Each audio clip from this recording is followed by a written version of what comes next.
अस्सलाम वालेकुम स्टूडेंट, मेरा नाम है डॉक्टर ईमान खान दादा और आप देख रहे हैं मेडिकल एस्पायरेंट।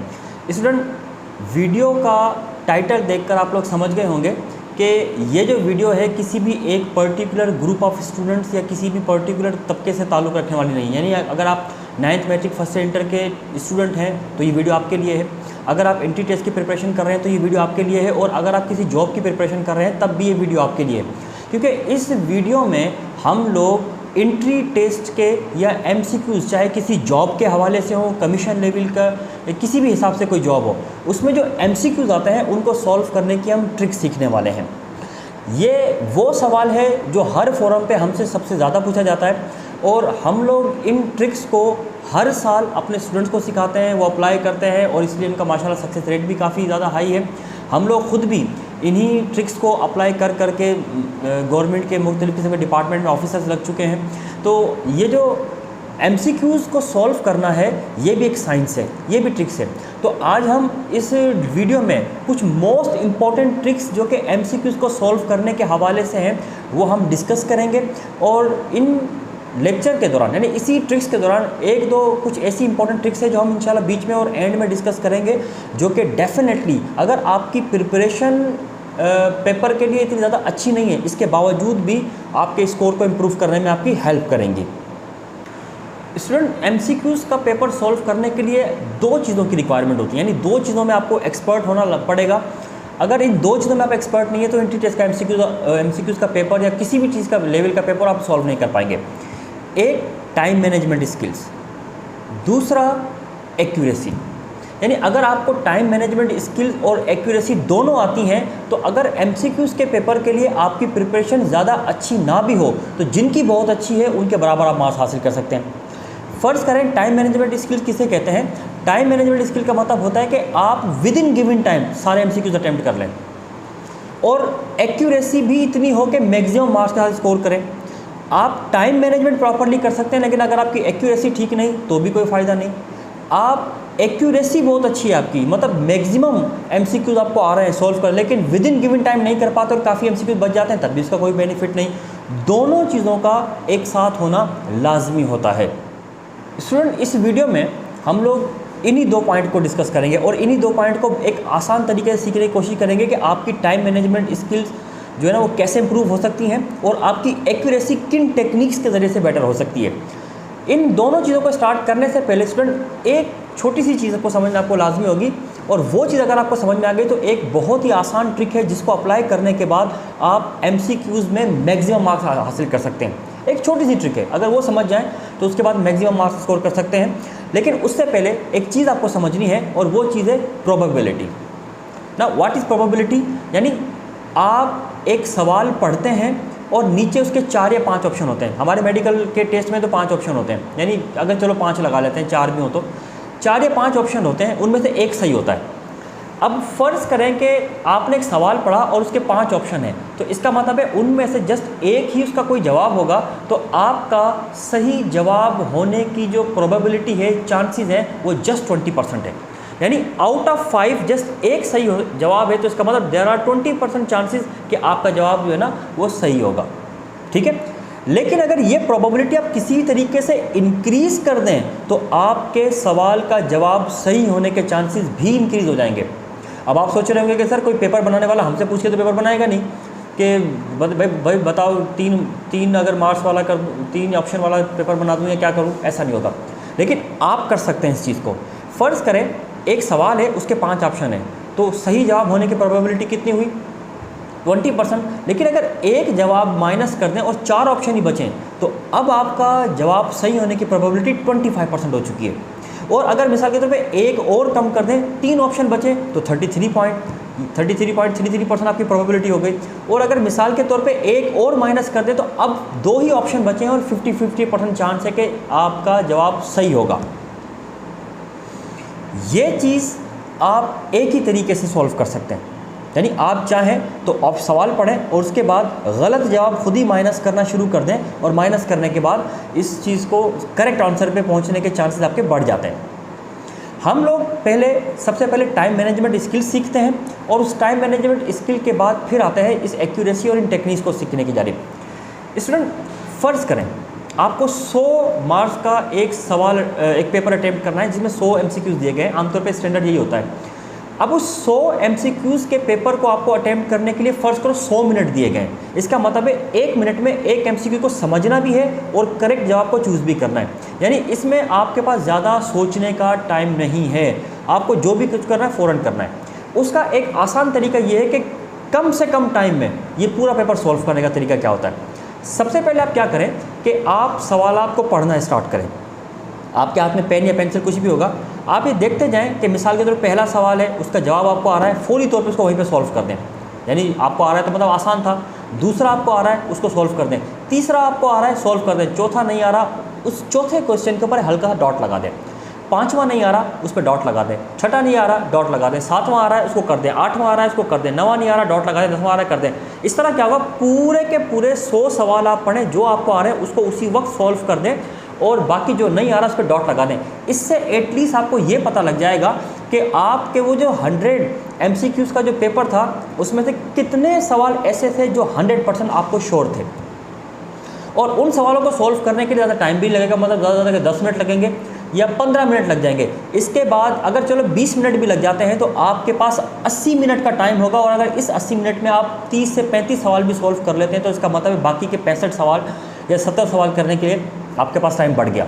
इसके बाद आप दूसरी कैटेगरी के सवाल करें, या वो सवाल जिनमें आपको कुछ शक व शुबा है कि ये भी हो सकता है, ये भी तो सोच विचार वाले सवाल, वो अटेम्प्ट करें और बाकियों को छोड़ दें। और आखिरी टाइम में वो सवाल आपने सॉल्व करने हैं जो कि आपको बहुत ज़्यादा प्रॉब्लम कर रहे हैं, मतलब आपको लग रहा है कि यार इसका जवाब मुझे नहीं आता, उसको सॉल्व करें। स्टूडेंट, इस तरीके से आपका सबसे बड़ा बेनिफिट ये होगा कि जो सवाल आपको 100% आते हैं वो तो सारे ही हो जाएंगे, यानी वो तो मार्क्स आपने स्कोर कर ली। इसके बाद आपको सोचने वाले सवाल का भी टाइम मिल गया और जो तुक्का लगाने वाले सवाल है उसका भी आपको टाइम मिल गया। और इस तरीके से आपका टाइम भी ज़ाया नहीं होगा और ऑटोमेटिकली आपकी एक्यूरेसी भी परफेक्ट होना शुरू हो जाएगी। स्टूडेंट, ये टाइम मैनेजमेंट स्किल्स थी, यानी इसके ज़रिए से आप मिनिमम टाइम में काफ़ी अपने MCQ सॉल्व कर सकते हैं। उसके बाद अब आते हैं अपने एक्यूरेसी को कैसे बेटर करें, MCQs को कैसे अटेम्प्ट करें। सबसे पहले आपने करना क्या है कि जब भी सवाल पढ़ना है आपने इस तरीके से सवाल पढ़ना होता है कि उस पर ज़्यादा टाइम ज़ाया ना हो। और इस सवाल को पढ़ने का या सॉल्व करने का आसान तरीका ये है कि सवाल पढ़ते जाएं और कीवर्ड्स को मार्क करते जाएं। यानी सवाल में जो इंपॉर्टेंट बातें पूछी गई उन कीवर्ड्स को मार्क करते जाएं, ताकि अगर आपको समझने के लिए दोबारा से सवाल पढ़ना पड़े तो पूरा ना पढ़ना पड़े, जस्ट उन कीवर्ड्स को देखकर आप हिंट ले लें। उसके बाद दूसरी चीज़ ये कि जब आप कीवर्ड्स को मार्क करना स्टार्ट करते हैं तो एक सवाल में आमतौर पर 2-4 ही कीवर्ड्स होते हैं, यानी चलो 4 कीवर्ड्स लगा दिए, वो मौजूद हैं। अब आप देखें कि वो जो कीवर्ड्स आपके सवाल में मौजूद हैं वो कीवर्ड्स इन ऑप्शन में से सबसे ज़्यादा किसके साथ रिजेंबल कर रहे हैं, वो आपका करेक्ट ऑप्शन है।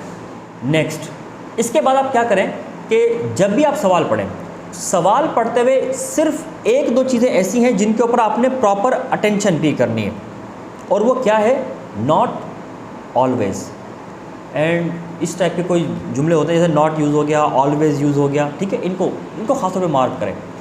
असल में नॉट या ऑलवेज जो होते हैं पूरे के पूरे सेंटेंस के सवाल की मीनिंग चेंज कर देते हैं। अब आपने पूरी वो स्टोरी एक कोई लिखी हुई थी, आपने पढ़ी, नीचे ऑप्शन उसके लिखे हुए थे, आपने वो भी पढ़ लिए, नॉट या ऑलवेज के ऊपर आपने फोकस नहीं किया तो ऑटोमेटिकली अब उन ऑप्शंस में सही जवाब भी होता है और उस सही का अपोजिट जवाब भी होता है। अगर नॉट वहाँ पर लगा दिया तो अपोजिट जवाब होगा, और अगर नॉट नहीं लगा हुआ तो सही जवाब होगा। और हम इसी जल्दबाजी में, चूँकि टाइम मैनेजमेंट हमें करना नहीं आता, टाइम मैनेजमेंट नहीं कर पाते, जल्दबाजी में उस नॉट पे या ऑलवेज पे या इस किस्म की किसी भी चीज़ के ऊपर हम लोग फोकस नहीं करते और सही जो जवाब हमें लग रहा था उसके ऊपर लगा देते हैं, हालांकि उसका जवाब जो उसका अपोजिट होगा वो होगा। तो इसीलिए कोशिश करें कि आप अपने सवाल में अगर कहीं पर कोई नॉट या ऑलवेज या फॉल्स या ट्रू इस टाइप की कोई भी टर्म यूज़ की गई है उसको पहले ही मार्क कर लें कि आपसे हकीकत में पूछा गया क्या गया, जो सवाल है वही पूछा गया या इसकी कोई अपोजिट चीज़ पूछी गई है। इसके बाद अब आप एक सवाल पढ़ रहे हैं और वो सवाल आपको समझ में नहीं आ रहा, उसको सॉल्व करने का एक और भी तरीका होता है कि जिस टॉपिक के बारे में वो सवाल आपसे पूछा गया है आप ये याद करने की कोशिश करें कि ये टॉपिक आपने कहाँ पे पढ़ा है। क्या आपने इस टॉपिक के बारे में टीचर से कोचिंग में पढ़ा था, क्लास में पढ़ा था, किस टीचर ने आपको पढ़ाया था, और जब आप ये टॉपिक डिस्कस कर रहे थे टीचर किस पोजीशन में था, मतलब पढ़ा रहा था कि नहीं पढ़ा रहा था, क्या कंडीशन चल रही थी, वो पूरी मेमोरी को मेमोराइज करने की कोशिश करें। इससे आपको सबसे बड़ा बेनिफिट ये होगा कि आपको वहाँ से क्लूज़ मिलना शुरू हो जाते हैं कि जब ये चीज़ पढ़ाई गई थी या मैं खुद पढ़ रहा था, ये सिचुएशन थी और इस सिचुएशन में ये चीज़ें मौजूद थी, तो शायद आपको वहाँ से क्लू मिलना शुरू हो जाए। एंट्री टेस्ट के एमसीक्यूज़ में जो सबसे ज़्यादा ट्रिकी चीज़ है, जो कि किसी भी एमसीक्यूज़ को एक बीसीक्यू में कन्वर्ट कर सकती है, मतलब बेस्ट चॉइस क्वेश्चन के अंदर, वो होता है ऑल ऑफ दीज का ऑप्शन। ऑल ऑफ दीज का ऑप्शन जो एमसीक्यू डिज़ाइनर होता है वो जानबूझ के डालता है, और ज़्यादातर चांसेस यही होते हैं कि अगर किसी भी सवाल के ऑप्शन में ऑल ऑफ दीज है तो मोस्ट प्रोबेबली जवाब वही होगा। अब इसको सॉल्व करने का तरीका क्या होता है कि आपने ये देखना है कि जब सवाल आप पढ़ रहे हैं तो कीवर्ड्स को मार्क करें, और कीवर्ड्स को मार्क करने के बाद ऑप्शन के साथ मैच करना शुरू कर दें। जैसे कि अभी हमने बात की, जब ऑप्शंस के साथ आप इनको मैच करने लगते हैं तो इस मैच करने के दौरान अगर आपके वो तमाम कीवर्ड्स दो ऑप्शंस के साथ मैच हो रहे हैं तो डेफिनेटली इसका जवाब ऑल ऑफ दीज होगा। यानी अगर दो ऑप्शन के साथ, ज़्यादा आपने देखना ही नहीं है उसको, अगर दो ऑप्शन आपको लग रहा है कि ये ऑप्शन भी मैच कर रहा है, ये ऑप्शन भी मैच कर रहा है, तो डेफिनेटली उसका जवाब ऑल ऑफ दीज ही होगा। नेक्स्ट, एमसीक्यूज अटेम्प्ट करते हुए जब आप सवाल पढ़ते हैं, सवाल पढ़ने के बाद जो ऑप्शन होते हैं उस ऑप्शंस में नॉर्थ साउथ ऑप्शंस को आपने अवॉइड करना है। अब ये नॉर्थ साउथ ऑप्शन किसे कहते हैं? North and south option.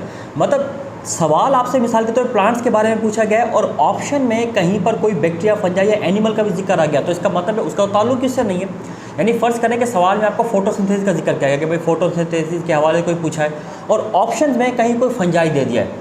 अब फंजाई एक ऐसा ऑर्गेनिज्म है जिसका फोटोसिंथेसिस से कोई लेना देना नहीं है, इसका मतलब है ये बिल्कुल ही डिफरेंट टाइप का ऑप्शन है, इसको माइनस कर दें। तो बिल्कुल इंटायरली डिफरेंट टाइप के जो ऑप्शंस होते हैं उनको आप अवॉइड करें। इसको कहते हैं नॉर्थ साउथ टाइप के जो ऑप्शन होते हैं, इनको अवॉइड कर दें आप। इसके बाद जो सबसे बेस्ट एमसीक्यू डिज़ाइनर जो होते हैं ना, वो हमेशा फुटप्रिंट्स को अवॉइड करते हैं। फुटप्रिंट्स को अवॉइड करने का मतलब ये कि मिसाल के तौर पे एक सवाल है, इसका ऑप्शन है बी, दूसरे का भी बी हो गया, तीसरे चौथे पाँचवें छठे का बी नहीं होगा। यानी कंटिन्यूसली एक ही ऑप्शन को वो हमेशा अवॉइड करते हैं। एक बेस्ट एमसीक्यू डिज़ाइनर हमेशा इस बात को फोकस करके रखता है कि कभी भी जो फुटप्रिंट्स हैं उनको फॉलो ना किया जाए। इसके बाद जब भी आप एमसीक्यूज़ को अटेम्प्ट करते हैं, कोई ना कोई एक स्टेज ऐसी आ ही जाती है कि जब एमसीक्यूज़ में आपको तुक्का लगाना पड़ जाता है। अब तुक्का लगाने के लिए एक बात याद रखिएगा कि एमसीक्यू डिज़ाइनर जो होते हैं, ये एक रिसर्च के मुताबिक एमसीक्यूज़ जो डिज़ाइनर्स होते हैं, जो एमसीक्यूज़ बनाते हैं, वो ज़्यादातर ऑप्शन ए और ऑप्शन डी को अवॉइड करते हैं। वो आमतौर पे मिडिल ऑप्शंस को ही चूज़ करते हैं, बी और सी को। और देखा ये गया कि अभी तक जितने भी एमसीक्यूज़ सामने आए हैं और उनके ऑप्शन को अगर आप जांचें तो पता ये लगता है कि तकरीबन ऑप्शन बी की प्रोबेबिलिटी 29 से 31% तक होती है। उसके बाद सी की और देन ए की एंड देन डी की। यानी अगर आपको कुछ भी ना आ रहा हो तो कोशिश करें कि बी और सी में से ही किसी को चूज़ करके ऑप्शन कर दें। ये होप है, उम्मीद है कि आपका ये जवाब सही हो जाएगा। सबसे आखिर में ये कि जब भी आप एमसीक्यूज़ का पेपर अटेम्प्ट करें तो सबसे पहले गो फॉर योर स्ट्रेंथ, यानी सबसे पहले आप उस सब्जेक्ट को चूज़ करें जो आपका सबसे स्ट्रॉन्ग सब्जेक्ट है। यानी मिसाल के तौर पे बायोलॉजी है, केमिस्ट्री है, फिजिक्स है, जो आपका सबसे स्ट्रॉन्ग है उसको आप करें। एक तो इससे आपका कॉन्फिडेंस बूस्ट होगा कि आप मैक्सिमम मार्क्स स्कोर कर पाएंगे, और दूसरा ये कि जो आपका सबसे बेस्ट जो सब्जेक्ट होगा उसको आप बहुत मिनिमम टाइम में सॉल्व कर लेंगे, ताकि जो सबसे वीक सब्जेक्ट है उसको मैक्सिमम टाइम दे सकें। स्टूडेंट, ये कुछ टेक्निक्स थी, कुछ ट्रिक्स थी जिनको अगर आप प्रैक्टिस करेंगे, एंड में आपको होगा ये कि आपको प्रैक्टिस इन चीज़ों की लाजमी करनी पड़ेगी। आप इन चीज़ों को देखें और प्रैक्टिकली इनको अप्लाई करके देखें। इंशाल्लाह आपका एंट्री टेस्ट का ना सिर्फ टाइम मैनेजमेंट वाला प्रॉब्लम भी सॉल्व हो जाएगा, बल्कि एंट्री टेस्ट में आपकी एक्यूरेसी भी बढ़ना शुरू हो जाएगी। अब इसके हवाले से कोई भी क्वेश्चन हो आप कमेंट बॉक्स में लिख सकते हैं। हमारे चैनल को सब्सक्राइब कीजिए, वीडियो को लाइक कीजिए और आगे शेयर कीजिए। शुक्रिया।